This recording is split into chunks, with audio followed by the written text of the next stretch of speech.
खुलुमबाय लोगोफोर, नोंथांमोनखौ फिन खनसेबाव आंनि चेनेलाव बरायनाय थाबाय। दिनै आं नोंथांमोननो मोनसे गोदान आपडेट लानानै फैलायबाय लोगोफोर। अन्नानै नोंथांमोना भिडिअखौ जोबजासिम नायलां आरो सोरबाफोर चेनेलाव गोदानै फैदोंब्ला दासिमबो जुदि आंनि चेनेलखौ साबस्क्राइब खालामाखैब्ला अन्नानै चेनेलखौ साबस्क्राइब खालामनानै हो, लोगोसे लाइक आरो शेयारबो खालामनानै होदे लोगोफोर। आं बेखिनिखौ नोंथांमोनखौ गले गले खावलायहरखानाय थाबाय आरो लोगोफोर। दिनैनि आपडेटआनो जादों लोगोफोर, प्रधान मन्त्रि आवास योजनानि जि न', बे न'खौ नोंथांमोना मोननो थांगासिनो दङ। दा बे न'खौ मोननायनि सिगां नोंथांमोननियाव माबायदि क्राइटेरियानि गोनांथि दङ आरो बेजों लोगोसे नोंथांमोना बे न'खौ मोननो थाखाय मा डकुमेन्ट्स नांगोन, आं बेखौ नोंथांमोननो फारि फारि फोरमायलांगोन दे लोगोफोर। नोंथांमोना भिडिअखौ स्किप खालामनाङा, भिडिअखौ जोबजासिम नायलां, अब्लानो नोंथांमोना बुजिनो हागोन आरो मिथिनो मोनगोन आरो लोगोफोर।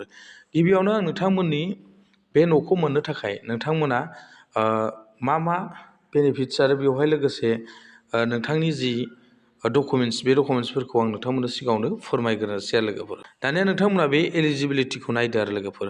बे एलिजिबिलिटियाव नोंथांमोना मा जानो नांगोननो, नोंथांनि जि एनुवेल इनकाम, EWSनि जि एनुवेल इनकाम, बे एनुवेल इनकामा नोंथांमोननिया 3 लाख जानो नांगोननो। आरो बेनिफ्राय नोंथांमोननि ल' इनकाम, बेवहाय ल' इनकामा नोंथांमोननिया 3 लाख थाइसेनिफ्राय लानानै 6 लाखसिम नोंथांमोननिया जानो नांगोननो। बेनिफ्राय नोंथांमोननि जि MIG-1नि जि हल्डार, जाय बिथांमोननिया बेसेबां जानो नांगोननो, 6 लाखनिफ्राय नोंथांमोननिया 12 लाखनि गेजेराव जानो नांगोननो।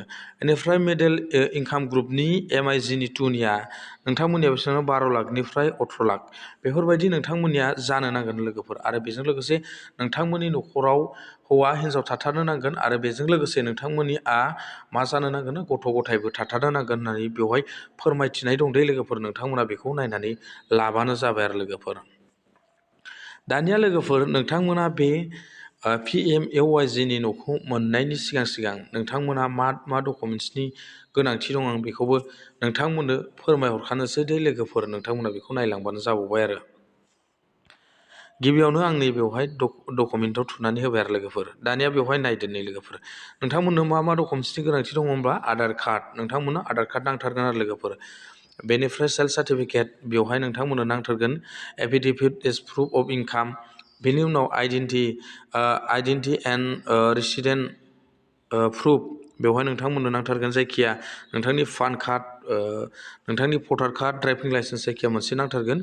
बेनिफ्राय नोंथांमोननिया मा नांगोन, प्रुफ अफ माइन'रिटि कमिउनिटि, बेखौ नोंथांमोना जाय बिथांमोना माइन'रिटियाव गोलैयो बेयो नांगोन आरो लोगोफोर। बेनिफ्राय नोंथांमोना प्रुफ अफ नेसनेलिटि, बेखौबो नांगोन। बेवहाय गोबां डकुमेन्ट्स होनाय दं लोगोफोर, नोंथांमोननो बे डकुमेन्ट्सखौ नांगोन आरो। बेनि गेजेराव बबेबा डकुमेन्ट्सखौ नोंथांमोना होलायाबाबो जागोन आरो लोगोफोर। नाथाय बेवहाय मेन डकुमेन्ट्स हिसाबै नोंथांमोननिया मा नांथारगोननो, रेशन कार्डखौ नोंथांमोननिखौ नांथारगोन आरो लोगोफोर। रेशन कार्ड नांथारगोन। बेजों लोगोसे नोंथांनि आधार कार्ड, रेशन कार्ड आरो आधार कार्ड, लोगोसे जब कार्ड, बे मोनथाम डकुमेन्ट्सखौ नोंथांमोननो नांथारगोन आरो लोगोफोर दै। जब कार्ड आरो बेवहाय होनदों आधार कार्ड, बे मोनथामजों लोगोसे रेशन कार्ड, बेखौ नोंथांमोननिखौ नांथारगोन आरो लोगोफोर। आरो नोंथांमोननिया जब कार्डआ मा जानो नांगोननो, आधार कार्डजों लिंक थानाय जाथारनांगोन दे लोगोफोर। नङाबा नोंथांमोना लास्ट फाइनालाव जि जब कार्डनि फैसा मोननो गोनां दङ, बेखौ नोंथांमोना मोननो हानाय नङा। बेखौ आं सिगांनि भिडिअआवबो नोंथांमोननो फोरमायहरखाबाय। जुदि नोंथांमोनाबो दासिमबो जुदि जब कार्डखौ आधार कार्डजों लिंक खालामनानै लायाखैब्ला, थाबैनो जब कार्डखौ आधार कार्डजों लिंक खालामनानै ला। जेब्ला नोंथांमोना न'खौ मोनखांनायनि उनाव नोंथांमोना जेब्ला जब कार्डनि फैसा जि आद्रा फैसा, लास्टनि जि फाइनाल फैसा, बे फैसाखौ नोंथांमोना लिंक गैयाब्ला, आधार कार्डजों लिंक गैयाब्ला नोंथांमोना मोनहैनो हानाय नङा दे लोगोफोर। नोंथांमोना बेखिनिखौ खामानिखौ मावनानै लाथार। जब कार्डजों आधार कार्डजों एकदमबारे मेन्डेटरिथार आरो लोगोफोर। नोंथांमोना बेखिनिखौ मावनानै लाथार आरो। नङाब्ला नोंथांमोना लास्टआव जब कार्डनि फैसा, बे फैसाखौ नोंथांमोना मोनहैनो हानाय नङा दे। जब कार्डनि फैसाया बिसोरनो 30,000खौ नोंथांमोना मोनहैनो हानाय नङा। 120खौ नोंथांमोना मा मोनगोन, न'नि नामै नोंथांमोना मोनगोन। बेनिफ्राय 30आ जाहैबाय नोंथांनि 30,000आ जादों नोंथांमोननि जब कार्डनि जि फैसा आरो लोगोफोर। आं बेखौ नोंथांमोननो फोरमायखाबाय। नोंथांमोना जब कार्डजों आधार कार्डजों लिंक खालामथारनानै लाबानो जाबाय दे लोगोफोर। दा नोंथांमोना एसेबाबो मिथिबाय जानो हागौ नोंथांमोननो मा डकुमेन्ट्सनि गोनांथि दं। जोंहा न'खौ मोननो थांगासिनो दङ, बारा गोबाव सम गैला लोगोफोर। जेब्ला नोंथांमोना न' मोनगोन, बेखिनि खामानिखौ मोजाङै मावनानै ला।